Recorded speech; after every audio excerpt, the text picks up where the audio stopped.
வேலூர் சிறைத்துறை டிஐஜி ராஜலட்சுமி காத்திருப்போர் பட்டியலுக்கு மாற்றம் செய்யப்பட்டுள்ளார். அண்மை செய்தியை தற்போது நாம் பார்த்துக் கொண்டிருக்கிறோம். வேலூர் சிறைத்துறை டிஐஜி ராஜலட்சுமி காத்திருப்போர் பட்டியலுக்கு மாற்றம் செய்யப்பட்டுள்ளார். அண்மை செய்தியை தற்போது நாம் பார்த்துக் கொண்டிருக்கிறோம்.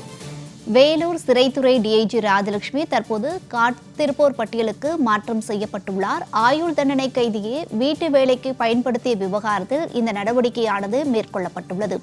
வேலூர் சிறைத்துறை டிஐஜி காத்திருப்போர் பட்டியலுக்கு மாற்றம் செய்யப்பட்டுள்ளார். ஆயுள் தண்டனை கைதியை வீட்டு வேலைக்கு பயன்படுத்திய வழக்கில் தற்போது வேலூர் சிறைத்துறை கூடுதல் கண்காணிப்பாளராக இருந்த ரகுமான் புழல் சிறைக்கு பணியிட மாற்றம் செய்யப்பட்டுள்ளார். அண்மை செய்தியை தற்போது நாம் பார்த்துக் கொண்டிருக்கிறோம். விரிவான விவரங்களுடன் செய்தியாளர் ராம்குமார் இணைப்பில் இருக்கிறார். விவரங்களை கேட்டு அறியலாம். வணக்கம் ராம்குமார், இது குறித்தான விவரங்களை பதிவிடுங்க.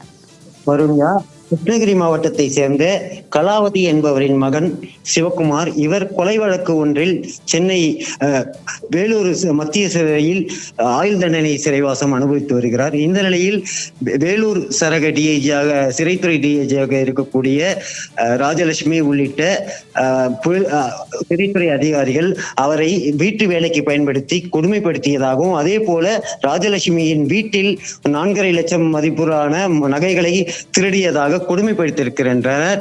இந்த சம்பவம் தொடர்பாக கலாவதி சென்னை உயர்நீதிமன்றத்தில் வழக்கு தொடர்ந்து இந்த வழக்கின் விசாரணையானது சிபிசிஐடி மாற்றப்பட்டு தற்போது விசாரணையானது நடைபெற்று வருகிறது.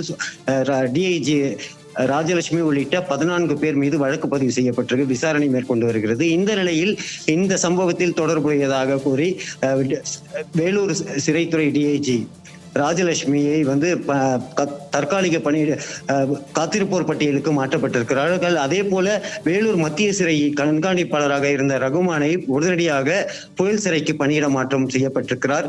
இந்த சம்பவத்தில் தொடர்புடைய சிறைத்துறை அதிகாரிகள் மீதும் நடவடிக்கை எடுக்கப்பட்டு வருகிறது. ராம்குமார், விவரங்களுக்கு நன்றி.